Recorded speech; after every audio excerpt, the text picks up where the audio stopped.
ನಮಸ್ಕಾರ ವೀಕ್ಷಕರೇ. ಬಂಗಾಳದ ಬೆನ್ನಲ್ಲೇ ತಮಿಳುನಾಡಿನಲ್ಲೂ ಎಸ್ಎಆರ್ ಈಗ ದೊಡ್ಡ ಮಟ್ಟದಲ್ಲಿ ಸದ್ದು ಮಾಡ್ತಾ ಇದೆ. ಕಾರಣ ಏನಂದ್ರೆ ಅಲ್ಲೂ ಕೂಡ ಕೋಟಿ ಲೆಕ್ಕದಲ್ಲಿ ನಕಲಿ ವೋಟ್ಗಳು ಡಿಲೀಟ್ ಆಗಿವೆ. ಆದ್ರೆ ಇದು ನೇರವಾಗಿ ಎನ್ಡಿಎಗೆ ಲಾಭ ತರಿಸುತ್ತೆ ಅನ್ನೋ ಯಾವ ನಿರೀಕ್ಷೆ ಕೂಡ ಇಟ್ಕೊಳ್ಳೋದಕ್ಕೆ ಸಾಧ್ಯವಿಲ್ಲ. ಯಾಕಂದ್ರೆ ತಮಿಳುನಾಡಿನ ರಾಜಕೀಯ ಚಿತ್ರಣ ಬೇರೆ ರೀತಿ ಇರೋದ್ರಿಂದ ಈ ಪ್ರಕ್ರಿಯೆ ಎಲ್ಲಾ ಪಕ್ಷಗಳಲ್ಲೂ ಕುತೂಹಲ ಹಾಗೂ ಆತಂಕವನ್ನ ಸೃಷ್ಟಿ ಮಾಡಿದೆ. ಆದ್ರೆ ತಮಿಳುನಾಡಿನ ಬಹುತೇಕ ಜನರಿಗೆ ಎಸ್ಎಆರ್ ಪ್ರಕ್ರಿಯೆ ಸರಿಯಾಗಿದೆ ಅನ್ನೋ ಅಭಿಪ್ರಾಯ ಬಂದಿರೋದು ಡಿಎಂಕೆಗೆ ಸವಾಲಾಗಿದೆ. ಇದರಿಂದ ಇನ್ನಷ್ಟು ಕುಪಿತಗೊಂಡಿರೋ ಸಿಎಂ ಸ್ಟಾಲಿನ್ ಪುತ್ರ ಉದಯನಿಧಿ ಸ್ಟಾಲಿನ್ ಡಿಲೀಟ್ ಆಗಿರೋ ವೋಟ್ಗಳನ್ನೆಲ್ಲ ಮತ್ತೆ ಲಿಸ್ಟ್ಗೆ ಸೇರಿಸ್ತೀನಿ ಅಂತ ಭಾರತೀಯ ಕಾನೂನು ಹಾಗೂ ಡಾಕ್ಟರ್ ಅಂಬೇಡ್ಕರ್ ಸಂವಿಧಾನಕ್ಕೆ ಚಾಲೆಂಜ್ ಮಾಡ್ತಾ ಇದ್ದಾರೆ. ಹಾಗಿದ್ರೆ ತಮಿಳುನಾಡಿನ ನಕಲಿ ನಿರ್ಮೂಲನೆ ವಿಚಾರ ರಾಜಕೀಯ ಪಕ್ಷಗಳ ಮೇಲೆ, ನಾಯಕರ ಮೇಲೆ, ಜನರ ಮೇಲೆ ಹೇಗೆ ಪರಿಣಾಮ ಬೀರುತ್ತೆ ಅನ್ನೋದನ್ನ ಒನ್ ಬೈ ಒನ್ ವಿವರಿಸ್ತಾ ಹೋಗ್ತೀವಿ. ಈ ವಿಡಿಯೋವನ್ನ ತಪ್ಪದೆ ಕೊನೆ ತನಕ ನೋಡಿ. ಅದಕ್ಕೂ ಮುನ್ನ ಮೀಡಿಯಾ ಮಾನ್ಸ್ಟರ್ ಚಾನಲ್ ಅನ್ನ ತಪ್ಪದೆ ಸಬ್ಸ್ಕ್ರೈಬ್ ಮಾಡಿ. ಎಸ್, ಪ್ರತಿಯೊಂದು ವಿಚಾರದಲ್ಲೂ ಪರ ವಿರೋಧ ಚರ್ಚೆ ಹಾಗೂ ಕೆಲವೊಂದನ್ನ ವಿರೋಧಿಸಲೇಬೇಕು, ವಿರೋಧಿಸೋದಷ್ಟೇ ನಮ್ಮ ಕೆಲಸ ಅನ್ನೋ ಸೂತ್ರಕ್ಕೆ ಕಟಿಬದ್ಧವಾಗಿರೋ ರಾಜಕೀಯ ಪಕ್ಷಗಳನ್ನ ನೀವು ನೋಡ್ತಾನೆ ಇದ್ದೀರಾ. ಎಸ್ಐಆರ್ ಅನ್ನೋ ಪ್ರಕ್ರಿಯೆಯನ್ನ ಕೇಂದ್ರ ಸರ್ಕಾರ ಘೋಷಣೆ ಮಾಡಿದ್ದೇ ತಡ ಅಯ್ಯಯ್ಯೋ ಅಮ್ಮಮ್ಮ ಅನ್ನೋ ರಾಗವನ್ನ ಕೆಲವರು ಶುರು ಮಾಡಿದ್ದಾರೆ. ವಾಸ್ತವದಲ್ಲಿ ಈ ಪ್ರಕ್ರಿಯೆ 1951ರಿಂದ ಕೂಡ ಭಾರತದಲ್ಲಿ ನಡೀತಾ ಇದೆ. ಇದನ್ನೆಲ್ಲ ಜನರಿಗೆ ಎಲ್ಲಾ ಪಕ್ಷದ ನಾಯಕರು ಅರ್ಥ ಮಾಡಿಸ್ಬೇಕು. ಆದ್ರೆ ಕೆಲ ಅಯೋಗ್ಯ ನಾಯಕರಿಗೆ ಭಾರತದ ಇತಿಹಾಸವೂ ಗೊತ್ತಿಲ್ಲ, ಜನರ ಕಷ್ಟವೂ ಗೊತ್ತಾಗ್ತಾ ಇಲ್ಲ, ಸಾಮಾನ್ಯ ಜ್ಞಾನ ಇಲ್ಲವೇ ಇಲ್ಲ. ಸಣ್ಣ ಪುಟ್ಟ ಹುದ್ದೆಗೂ ಲಾಯಕ್ಕಿಲ್ಲದ ಅಸಹ್ಯಗಳೆಲ್ಲ ಅದೃಷ್ಟದಿಂದಲೋ ಅಥವಾ ಜನರ ಮೂರ್ಖತನದಿಂದಲೋ ನಾಯಕರಾಗಿ ಬಿಟ್ಟಿದ್ದಾರೆ. ಈಗ ದೇಶದ ಸಹಜ ಕಾನೂನು ಪ್ರಕ್ರಿಯೆಯಾಗಿರೋ ಎಸ್ಐಆರ್ ಮೂಲಕ ತಮಿಳುನಾಡಿನಲ್ಲಿ ನಿರ್ಮೂಲನೆ ಆಗಿರೋ ನಕಲಿ ವೋಟ್ಗಳ ಲೆಕ್ಕ ಕೋಟಿ ಸಮೀಪ ತಲುಪಿದೆ. ತಮಿಳುನಾಡು ಮತದಾರರ ಪಟ್ಟಿಯ ಮೊದಲ ಡ್ರಾಫ್ಟ್ ಅನ್ನ ಸಿದ್ಧಪಡಿಸೋ ಹೊತ್ತಲ್ಲಿ ಬರೋಬ್ಬರಿ 97 ಲಕ್ಷ ನಕಲಿ ವೋಟ್ಗಳನ್ನ ಡಿಲೀಟ್ ಮಾಡಲಾಗಿದೆ ಅನ್ನೋ ವಿಚಾರವನ್ನ ಎಲೆಕ್ಷನ್ ಕಮಿಷನ್ ಬಿಚ್ಚಿಟ್ಟಿದೆ. ಈ ಪೈಕಿ ಮೃತಪಟ್ಟವರು, ಒಂದು ಊರಿಂದ ಇನ್ನೊಂದು ಊರಿಗೆ ಅಡ್ರೆಸ್ ಬದಲಿಸಿಕೊಂಡವರು, ಡಬಲ್ ವೋಟರ್ ಐಡಿ ಇರುವವರು, ಇದೆಲ್ಲವನ್ನ ಸಂಸ್ಕರಿಸಿ ಶುದ್ಧೀಕರಿಸಲಾಗಿದೆ. ಅಲ್ಲಿಗೆ ಈ ಮುಂಚೆ 6.41 ಕೋಟಿ ಇದ್ದ ಮತದಾರರ ಲಿಸ್ಟ್ ಈಗ 5.4 ಕೋಟಿಗೆ ಬಂದಿದೆ. ಇನ್ನೂ ನಿಖರವಾಗಿ ಹೇಳೋದಾದ್ರೆ ಮೊದಲ ಡ್ರಾಫ್ಟ್ ನಲ್ಲಿ 5,43,76,755 ಅರ್ಹ ಮತದಾರರು ಉಳಿದುಕೊಂಡಿದ್ದಾರೆ ಅನ್ನೋ ಮಾಹಿತಿಯನ್ನ ಎಲೆಕ್ಷನ್ ಕಮಿಷನ್ ಬಿಚ್ಚಿಟ್ಟಿದೆ. ಇನ್ನು ಈ ಪೈಕಿ ಎಲ್ಲರ ಕಣ್ಣರಳಿಸ್ತಾ ಇರೋದೇ ತಮಿಳುನಾಡು ರಾಜಧಾನಿ ಚೆನ್ನೈನ ಲೆಕ್ಕ.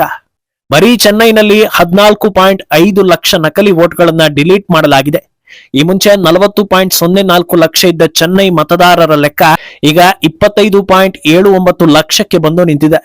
ಏನು ಈ ರಿಸಲ್ಟ್ ಬರ್ತಾ ಇದ್ದ ಹಾಗೆ ಬಿಜೆಪಿ ಹಾಗೂ ಎಐಎಡಿಎಂಕೆ ಇದನ್ನ ಸ್ವಾಗತಿಸಿದ್ದು ಎಲೆಕ್ಷನ್ ಕಮಿಷನ್ಗೆ ಧನ್ಯವಾದವನ್ನ ತಿಳಿಸ್ತಾ ಇದ್ದಾರೆ. ಆದ್ರೆ ಸಹಜವಾಗಿ ಇನ್ನೊಂದು ದಿಕ್ಕಲ್ಲಿ ಡಿಎಂಕೆಗೆ ಈ ವಿಚಾರವನ್ನ ಜೀರ್ಣಿಸಿಕೊಳ್ಳೋದಕ್ಕೆ ಸಾಧ್ಯವಾಗ್ತಾ ಇಲ್ಲ, ಅಪೋಸ್ ಮಾಡ್ತಾ ಇದೆ. ಆದ್ರೆ ಈ ರೀತಿ ಅಪೋಸ್ ಮಾಡೋದ್ರಿಂದ ತಾನಾಗೆ ಕಳಂಕವನ್ನ ಹೊತ್ತಿಕೊಂಡಂತೆ ಕಾಣಿಸ್ತಾ ಇದೆ. ಈ ಮಾತನ್ನ ಹೇಳೋದಕ್ಕೆ ಕಾರಣ ಕೂಡ ಇದೆ. ಯಾಕಂದ್ರೆ ಈ ನಕಲಿ ವೋಟ್ಗಳಿಂದ ಕೇವಲ ಡಿಎಂಕೆಗೆ ಮಾತ್ರ ಬೆನಿಫಿಟ್ ಆಗ್ತಾ ಇತ್ತು ಅಂತಲೋ ಅಥವಾ ಯಾರಿಗೆ ಬೆನಿಫಿಟ್ ಆಗ್ತಾ ಇತ್ತು ಅನ್ನೋದು ಯಾರಿಗೂ ಗೊತ್ತಿಲ್ಲ. ಸಾಕಷ್ಟು ಲೋಕಲ್ ಪಕ್ಷಗಳನ್ನ ಒಳಗೊಂಡಿರೋ ತಮಿಳುನಾಡಿನಲ್ಲಿ ಯಾರು ತಮ್ಮ ತಮ್ಮ ಬೂತ್ಗಳಲ್ಲಿ ಪ್ರಭಾವ ಬೀರ್ತಾ ಇದ್ರು ಅಥವಾ ಇಲ್ಲ ಅನ್ನೋದಕ್ಕೆ ಸಾಕ್ಷಿಗಳಿಲ್ಲ. ಹೀಗಿರುವಾಗ ನಕಲಿ ವೋಟ್ಗಳು ಡಿಲೀಟ್ ಮಾಡಿದ್ರೆ ಒಂದೇ ಅದನ್ನ ಸ್ವಾಗತಿಸಬೇಕು, ಇಲ್ಲ ಅಂದ್ರೆ ಸೈಲೆಂಟ್ ಆಗಿರ್ಬೇಕು. ಅದನ್ನ ಬಿಟ್ಟು ಅಪೋಸ್ ಮಾಡೋದಕ್ಕೆ ಹೋಗಿ ಕುಂಬಳಕಾಯಿ ಕಳ್ಳ ಅಂದ್ರೆ ಹೆಗಲು ಮುಟ್ಟಿ ನೋಡಿಕೊಳ್ಳೋ ಕೆಲಸ ಡಿಎಂಕೆ ಕಡೆಯಿಂದ ಆಗ್ತಾ ಇರೋದು ಚರ್ಚೆಗೆ ಒಳಗಾಗ್ತಾ ಇದೆ. ಸರಿ, ಇವರು ವಿರೋಧಿಸ್ತಾ ಇರೋದು ಇದೇ ಮೊದಲೇನಲ್ಲ. ಇಂಡಿ ಒಕ್ಕೂಟದ ಮೈತ್ರಿ ಧರ್ಮ ಅನ್ನೋ ಹಾಗೆ ಮೊದಲಿಂದಲೂ ವಿರೋಧಿಸ್ತಾ ಬಂದಿದ್ದಾರೆ. ತಮ್ಮ ಹೇಳಿಕೆಗಳನ್ನ ತಾವು ಕೊಡ್ಲಿ, ಹೇಗೂ ಸಂವಿಧಾನಿಕ ಪ್ರಕ್ರಿಯೆ ಚೆನ್ನಾಗಿ ಆಗ್ತಾ ಇದೆಯಲ್ಲ, ಅದಕ್ಕೆ ಇದರಿಂದ ಏನು ಎಫೆಕ್ಟ್ ಆಗೋದಿಲ್ಲ ಅಂತ ಅಂದುಕೊಳ್ಳಬಹುದು. ಆದ್ರೆ ಡಿಎಂಕೆ ಈ ಹಂತವನ್ನ ಮೀರಿ ಹೋಗ್ತಾ ಇದೆ. ಸಿಎಂ ಪುತ್ರ ಉದಯನಿಧಿ ಸ್ಟಾಲಿನ್ ಡಿಲೀಟ್ ಆಗಿರೋ ವೋಟ್ಗಳನ್ನೆಲ್ಲ ಮತ್ತೆ ಸೇರಿಸ್ತೀವಿ ಅಂತ ಚಾಲೆಂಜ್ ಮಾಡಿದ್ದಾರೆ. ಇಂಥ ಹೇಳಿಕೆಗಳನ್ನ ಕೊಟ್ಟು ಕೇಂದ್ರ ಸರ್ಕಾರಕ್ಕೆ ಸವಾಲ್ ಹಾಕಿದ್ದಾರೆ ಅಂತ ಅವರು ಅಂದ್ಕೊಂಡಿರ್ಬೋದು. ಆದ್ರೆ ಈ ಮೂಲಕ ಅವರು ಸವಾಲ್ ಹಾಕ್ತಾ ಇರೋದು ಭಾರತದ ಕಾನೂನಿಗೆ, ಡಾಕ್ಟರ್ BR ಅಂಬೇಡ್ಕರ್ ಅವರ ಸಂವಿಧಾನಕ್ಕೆ. ಬೇರೆ ರಾಜ್ಯದಲ್ಲಾಗಿದ್ದಿದ್ರೆ ಬಹುಬೇಗ ಇದು ಜನರಿಗೆ ಅರ್ಥವಾಗ್ತಾ ಇತ್ತು. ಆದ್ರೆ ಅವರ ರಾಜ್ಯದ ಜನರಲ್ಲಿ ಬಹುತೇಕರಿಗೆ ಇದು ಅರ್ಥ ಆಗದೆ ಇರೋದ್ರಿಂದ ದೊಡ್ಡ ಅಡ್ವಾಂಟೇಜ್ ಆಗಿದೆ. ಅಂದಹಾಗೆ ಎಷ್ಟು ಚೆನ್ನಾಗಿ ಜನರ ದಿಕ್ಕನ್ನ ತಪ್ಪಿಸಲಾಗ್ತಾ ಇದೆ ಅಂದ್ರೆ ಎಲೆಕ್ಷನ್ ಕಮಿಷನ್ ವೋಟ್ ಡಿಲೀಟ್ ಮಾಡ್ತಾ ಇದೆ ಅನ್ನೋದನ್ನೇ ಹೋದಲ್ಲಿ ಬಂದಲ್ಲಿ ಹೇಳಿ ಬೊಬ್ಬೆ ಹೊಡಿತಾ ಇದ್ದಾರೆ. ಆದ್ರೆ ಅವು ನಕಲಿ ವೋಟ್ಗಳು ಅನ್ನೋದನ್ನ ಮಾತ್ರ ಎಲ್ಲೂ ಕೂಡ ಹೇಳ್ತಾನೆ ಇಲ್ಲ. ಅಲ್ಲಿಗೆ ತಮ್ಮ ಮತದಾರರ ಮೇಲೆ ಅದ್ಯಾವ ಪರಿ ನಂಬಿಕೆ ಇದೆ ಅನ್ನೋದನ್ನ ಅರ್ಥ ಮಾಡ್ಕೊಳ್ಬೇಕು ಅಂತ ಜನರು ಮಾತಾಡ್ತಾ ಇದ್ದಾರೆ. ಅಲ್ಲದೆ ಡಿಲೀಟ್ ಆಗಿರೋ ವೋಟ್ಗಳನ್ನೆಲ್ಲ ಮತ್ತೆ ಸೇರಿಸೋ ಬಗ್ಗೆ ಮಾತಾಡ್ತಾ ಇದ್ದಾರೆ. ವಾಸ್ತವದಲ್ಲಿ ಅದು ಅವರ ಕೆಲಸ ಅಲ್ಲ. ಎಲೆಕ್ಷನ್ ಕಮಿಷನ್ ಅದಕ್ಕೆ ಆಲ್ರೆಡಿ ಅವಕಾಶ ಕೊಟ್ಟಿದೆ. ಒಂದು ವೇಳೆ ಅಸ್ತಿತ್ವದಲ್ಲಿ ಇರುವ ಮತದಾರರ ಹೆಸರು ವ್ಯತ್ಯಾಸದಿಂದಾಗಿ ಅಥವಾ ಬೇರೆಯ ಟೆಕ್ನಿಕಲ್ ಇಶ್ಯೂನಿಂದ ಬಿಟ್ಟು ಹೋಗಿದ್ರೆ ಧಾರಾಳವಾಗಿ ಬಂದು ಸರಿಪಡಿಸಿಕೊಳ್ಳಿ ಅಂತ ಹೇಳಿ ಬರೋಬ್ಬರಿ 1 ತಿಂಗಳಿಗೂ ಅಧಿಕ ಕಾಲಾವಕಾಶ ನೀಡಲಾಗಿದೆ. ಆದ್ರೆ ಈ ಸಮಯದಲ್ಲಿ ಯಾರಾದ್ರೂ ಬಾರದೆ ಸುಮ್ನೆ ಕೂತ್ಕೊಂಡು ಟೈಮ್ ಪಾಸ್ ಮಾಡಿದ್ರೆ ಈ ಬಾರಿ ವೋಟ್ ಹಾಕೋ ಅವಕಾಶವನ್ನ ಕಳೆದುಕೊಳ್ತಾರೆ. ಇದೇ ವಿಚಾರ ಈಗ ಎಲೆಕ್ಷನ್ ಕಮಿಷನ್ಗೆ ಸಮಸ್ಯೆ ತರಿಸ್ತಾ ಇದೆ ಹಾಗೂ ಕೇಂದ್ರ ಸರ್ಕಾರ ಕೂಡ ಈ ಬಗ್ಗೆ ಅಲರ್ಟ್ ಆಗ್ಬೇಕು ಅನ್ನೋದನ್ನ ಹೇಳ್ತಾ ಇದ್ದಾರೆ. ಯಾಕೆ ಅಂದ್ರೆ ಎನ್ಯುಮರೇಷನ್ ಫಾರ್ಮ್ ಅನ್ನ ಎಲ್ಲಾ ಮತದಾರರಿಗೆ ಹಂಚೋದ್ರಲ್ಲಿ ಎಲೆಕ್ಷನ್ ಕಮಿಷನ್ ಯಶಸ್ವಿ ಆಯಿತು. ಆದ್ರೆ ಡ್ರಾಫ್ಟ್ ಅನ್ನ ಆನ್ಲೈನ್ ನಲ್ಲಿ ಚೆಕ್ ಮಾಡಿಕೊಳ್ಳುವಷ್ಟು ಸಾಮರ್ಥ್ಯ ಎಲ್ಲರಲ್ಲೂ ಇಲ್ಲ. ಈಗಿನ ಜನರೇಷನ್ ಅವರು ಆನ್ಲೈನ್ ಮೂಲಕ ತಮ್ಮ ಹೆಸರು ಇದೆಯಾ ಇಲ್ವಾ ಅನ್ನೋದನ್ನ ಚೆಕ್ ಮಾಡ್ಕೊಳ್ತಾ ಇದ್ದಾರೆ. ತಮ್ಮ ಹೆಸರು ಸಿಕ್ಕವರೆಲ್ಲರೂ ಈ ಪ್ರಕ್ರಿಯೆ ಸರಿ ಇದೆ, ಎಲೆಕ್ಷನ್ ಕಮಿಷನ್ ಚೆನ್ನಾಗಿ ಕೆಲಸ ಮಾಡಿದೆ ಅಂತ ಹೇಳ್ತಾ ಇದ್ದಾರೆ. ಆದ್ರೆ ತಮ್ಮ ಹೆಸರು ಸಿಗದ ಬಹುತೇಕರು ತಮ್ಮ ವೋಟ್ ಡಿಲೀಟ್ ಆಗ್ಬಿಟ್ಟಿದೆ ಅನ್ನೋ ನಿರ್ಧಾರಕ್ಕೆ ಬಂದ್ಬಿಡ್ತಾ ಇದ್ದಾರೆ. ಆದ್ರೆ ಯಾವ ಕಾರಣಕ್ಕೆ ತಮ್ಮ ಹೆಸರು ಸಿಕ್ಕಿಲ್ಲ ಅನ್ನೋದನ್ನ ಮಾತ್ರ ಯೋಚಿಸದೆ ಈ ನಿರ್ಧಾರಕ್ಕೆ ಬರ್ತಾ ಇರೋದು ಇನ್ನಷ್ಟು ಗೊಂದಲಕ್ಕೆ ದಾರಿ ಮಾಡಿಕೊಡ್ತಾ ಇದೆ. ಆನ್ಲೈನ್ ನಲ್ಲಿ ಹೆಸರು ಸಿಕ್ಕಿಲ್ಲ ಅಂದ್ರೆ ಅದಕ್ಕೆ ಸ್ಪೆಲ್ಲಿಂಗ್ ಮಿಸ್ಟೇಕ್ ಕಾರಣ ಇರಬಹುದು, ತಮ್ಮ ಸ್ಥಳದ ಡೀಟೇಲ್ಸ್ ಇನ್ನು ಅಪ್ಡೇಟ್ ಆಗದೆ ಇರಬಹುದು, ಅಥವಾ ತಾವು ನೀಡಿರೋ ದಾಖಲೆಗಳು ಇನ್ಕಂಪ್ಲೀಟ್ ಆಗಿರ್ಬೋದು, ಇಲ್ಲ ಅಂದ್ರೆ ಅವರು ಚೆಕ್ ಮಾಡೋ ಹೊತ್ತಲ್ಲಿ ಸರ್ವರ್ ಡೌನ್ ಆಗಿರ್ಬೋದು. ಆದ್ರೆ ಇದ್ಯಾವುದನ್ನು ಜನರು ಹೇಳೋದಿಲ್ಲ, ಬದಲಾಗಿ ನನ್ನ ವೋಟ್ ಡಿಲೀಟ್ ಆಗ್ಬಿಟ್ಟಿದೆ, ಮೋಸ ಆಗಿದೆ ಅನ್ನೋದನ್ನ ಮಾತ್ರ ಹೇಳ್ತಾರೆ. ಇದನ್ನ ತಪ್ಪಿಸಬೇಕು ಅಂದ್ರೆ ಮನೆಗಳಲ್ಲಿ ಪ್ರತಿಯೊಬ್ಬರನ್ನು ಸಂಪರ್ಕಿಸುವ ಅಥವಾ ಪ್ರತಿಯೊಬ್ಬರು ಬಹಳ ಸುಲಭವಾಗಿ ಎಲೆಕ್ಷನ್ ಕಮಿಷನ್ ಅನ್ನ ಸಂಪರ್ಕಿಸುವ ವ್ಯವಸ್ಥೆಯನ್ನ ಖಾತ್ರಿಪಡಿಸಬೇಕಿದೆ.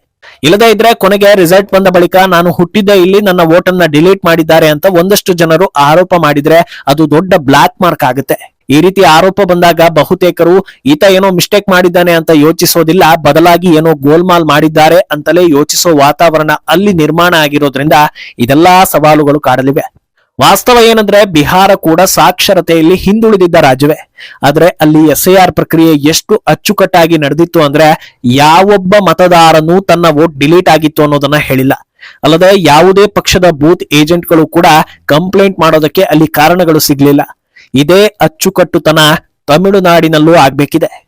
ಅಂದಹಾಗೆ ಒಂದು ವೇಳೆ ಎಲೆಕ್ಷನ್ ಬಳಿಕ ಯಾರಾದ್ರೂ ನನ್ನ ವೋಟ್ ಡಿಲೀಟ್ ಆಯ್ತು ಅಂದ್ರೆ ಅದು ನೇರವಾಗಿ ಎಲೆಕ್ಷನ್ ಕಮಿಷನ್ ಬುಡಕ್ಕೆ ಬರೋದಿಲ್ಲ. ಬದಲಾಗಿ ಆ ವ್ಯಕ್ತಿ, ಆತ ಇರೋ ಜಾಗದ ಬೂತ್ ಏಜೆಂಟ್ಗಳು ಎಲ್ಲರನ್ನೂ ಕೂಡ ವಿಚಾರಣೆ ನಡೆಸಲಾಗುತ್ತೆ. ಎನ್ಯುಮರೇಷನ್ ಫಾರಂ ಅನ್ನ ಆತ ಪಡೆದಿದ್ನ, ಅದನ್ನ ಸಬ್ಮಿಟ್ ಮಾಡಿದ್ನ, ಮಾಡುವಾಗ ಯಾವೆಲ್ಲ ದಾಖಲೆಗಳನ್ನ ಆತ ನೀಡಿದ್ದ, ಅದು ಅಕ್ಸೆಪ್ಟ್ ಆಗಿತ್ತಾ ಅಥವಾ ದಾಖಲೆ ಕೊರತೆ ಇದೆ ಅಂತ ರಿಜೆಕ್ಟ್ ಮಾಡಿ ಮತ್ತೆ ಬರುವಂತೆ ತಿಳಿಸಿದ್ರ, ಆಮೇಲೆ ಆತ ದಾಖಲೆ ತಗೊಂಡು ಹೋಗಿದ್ನ ಇಲ್ವಾ, ಹೀಗೆ ಪ್ರತಿಯೊಂದು ಆಯಾಮದಲ್ಲೂ ಕೂಡ ತನಿಖೆ ಆಗುತ್ತೆ. ಆದ್ರಿಂದ ಕಾನೂನು ಪ್ರಕ್ರಿಯೆಗಳ ಮೇಲೆ ಗೂಬೆ ಕೂರಿಸೋದು ಅಷ್ಟು ಸುಲಭದ ಕೆಲಸ ಅಲ್ಲ. ಆದ್ರೆ ಜನರನ್ನ ಕೆರಳಿಸಿ ದೊಂಬಿ ಎಬ್ಬಿಸೋದು ಸುಲಭದ ಕೆಲಸ ಆಗಿರೋದ್ರಿಂದ ಈ ನಿಟ್ಟಿನಲ್ಲಿ ಸರ್ಕಾರ ಹಾಗೂ ಸಂಬಂಧಪಟ್ಟವರು ಎಚ್ಚರಿಕೆಯನ್ನ ವಹಿಸಬೇಕಿದೆ.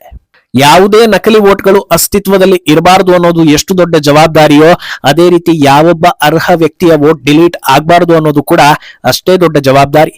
ಇದರಲ್ಲಿ ಜನರ ಪಾಲು ಕೂಡ ಅಗತ್ಯವಾಗಿದೆ. ಮುಂದೇನಾಗುತ್ತೆ ಅನ್ನೋದನ್ನ ಕಾದು ನೋಡ್ಬೇಕು.